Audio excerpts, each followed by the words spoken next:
नमस्कार साथियों।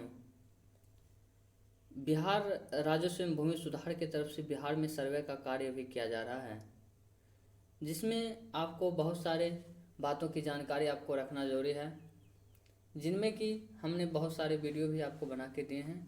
तो आज से हम लोग जो है भूमि का जो प्रकार होता है उस पर आपको वीडियो बना के देने वाले हैं, जिसमें आज का हमारा टॉपिक है बकास्त ज़मीन। ये बकास्त ज़मीन होता क्या है, आप इसके बारे में हम आपको कंप्लीट रूप से जानकारी देंगे। जैसा आप जान या सुनते होंगे अपने गांव या घर में कि बकास ज़मीन सरकारी ज़मीन होते हैं। ऐसा बात नहीं है। ऐसे व्यक्ति इसके बारे बकास ज़मीन के बारे में नहीं जानते हों तो इस वीडियो में हम आपको बात करेंगे कि बकास ज़मीन क्या होता है और बकास ज़मीन किसे कहते हैं और बकास ज़मीन का इस सर्वे में किसके नाम से खाता खुलेगा। मान लीजिए आपके खातियान में दर्शा बकास ज़मीन आपके खातियान में दर्शाया गया है या बकास ज़मीन आप जोत रहे हैं, तो क्या करें, तो इस सर्वे में आपके नाम से होगा या बिहार सरकार के नाम से। इन सारी बातों की जानकारी आपको इस वीडियो में देखने को मिलेगा। वीडियो को पूरा देखिएगा जिससे कि आप आसानी से समझ पाएँ कि जो बकास ज़मीन है उसमें किसके नाम से इसका जो खाता खुलेगा।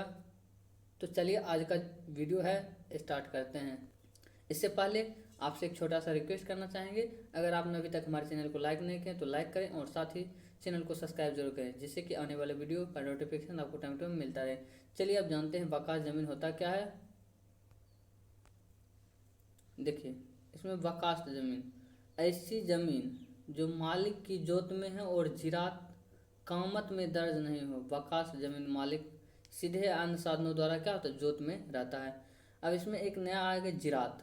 तो जिरात होता है मालिक की जोत की भूमि जिसमें काफ़ी पूर्व, जैसे कि बंगाल, बिहार और बंगाल सर्वे से पूर्व से मालिक के पास रही हो।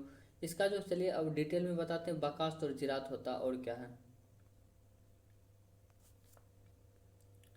देखिए, इसमें बकास जो है तो इसमें क्या है, भूतपूर्व जमींदारों के अपने उपयोग की भूमि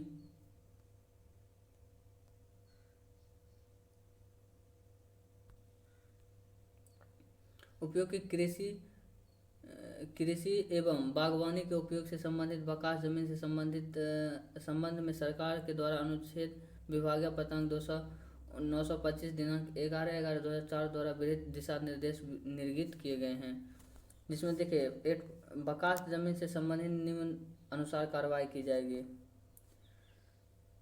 अधिक खतियान में बकास्त दर्ज है तो जमीन भूतपूर्व मध्यवर्ती एवं उत्तराधिकारी के कब्जे में है और उसके नाम से लगान रसीद भी कट रही है, तो ऐसी स्थिति में बिहार भूमि अधिनियम 1950 धारा 5, 5, 6, 7 के अनुसार कार्रवाई की जाएगी। यदि जो है बकास जमीन आपके खतियान में दर्ज है और इसका जमीन का जो उत्तराधिकारी आपके कब्जे में, जैसे कि आपके दादा के नाम से थे, अब क्या हो गया आपके नाम से होंगे, तो इस प्रकार से जो, तो इसमें चलते धारा एक क्या 6 क्या कहता है, धारा 6 की कहता है उपधारा 1 के तहत राज्य में जमींदारों निहित होने की तिथि को 1 तथा फॉर्म से किसी मध्यवर्ती खास दखल की स्थिति में भूमि जिसका उपयोग कृषि बागवानी परियोजना में किया जाता है, राज्य के द्वारा मध्यवर्ती के साथ बंदोबस्त गया मान लिया जाएगा।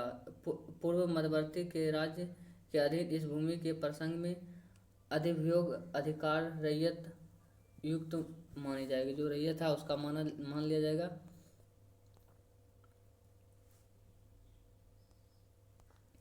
देखिए, वीडियो थोड़ा लंबा हो सकता है क्या कि जानकारी बहुत सारी देनी है, तो थोड़ा लास्ट तक देखिएगा।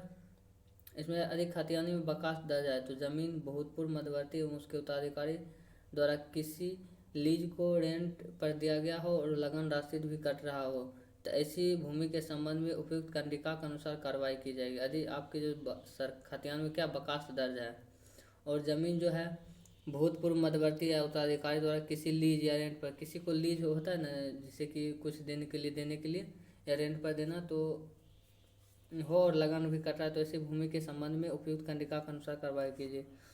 अधिक खतियान में बकास्त दर्ज है और जमीन भूतपूर्व मध्यवर्ती एवं उसके उत्तराधिकारी के कब्जे में है और लगान रसीद नहीं कट रहे हैं, तो ऐसे मामले में समाहर्ता जांचोपरांत बिहार भूमि अधिनियम नियमावली 1951 के तहत 7G के अधीन लगान निर्धारण की कार्रवाई वांछित होगी।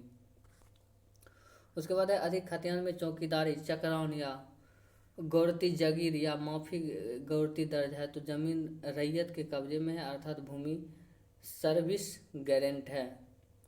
भूमि सुधार अधिनियम 1950 धारा 6 के अनुसार चौकीदार, चक्रावन एवं गैरती जगीर या माफी गैरती के रूप में अधिकार अभिलेख से अभिलिखित किसी नौकराना भूमि को निहित भूमि की तिथि में से पूर्व है किसी रैयत को हो गई हो, संबंधित रैयत उसके उत्तराधिकारी की भूमि मानी जाएगी।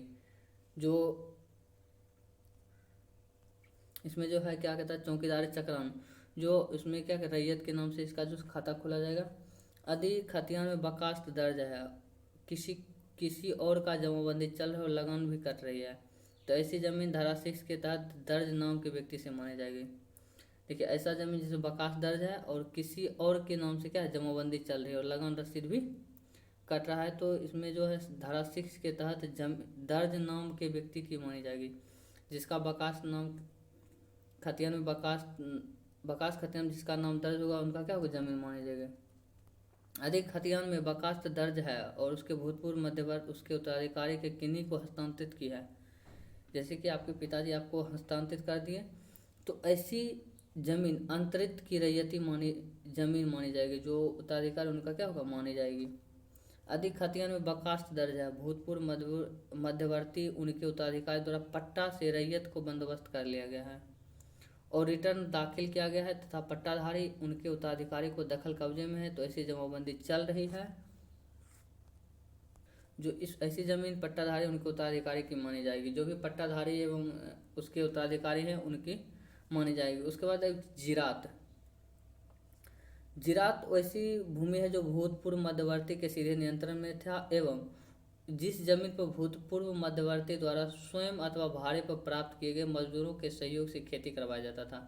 जिरात जमीन जो है उस पर क्या करवाता भाड़े पर क्या तो मजदूरों के सहयोग से खेती करवाया जाता है, इसे जिरात जमीन के रूप में जाना जाता है। इस जमीन की भूतपूर्व मध्यवर्ती की निजी जमीन थी जिस पर उनका स्वामित्व एवं अधिकार था। इस प्रकार की जमीन भूतपूर्व मध्यवर्ती के वर्तमान उत्तराधिकारी का माना जाएगा एवं उन्हीं के नाम खानापुरी प्रकरण के दौरान इस प्रकार की जमीन का खाता खोला जाएगा, जो जिसके नाम से क्या होगा भूतपूर्व मध्यवर्ती के नाम से जिरात में क्या होगा खाता खोला जाएगा।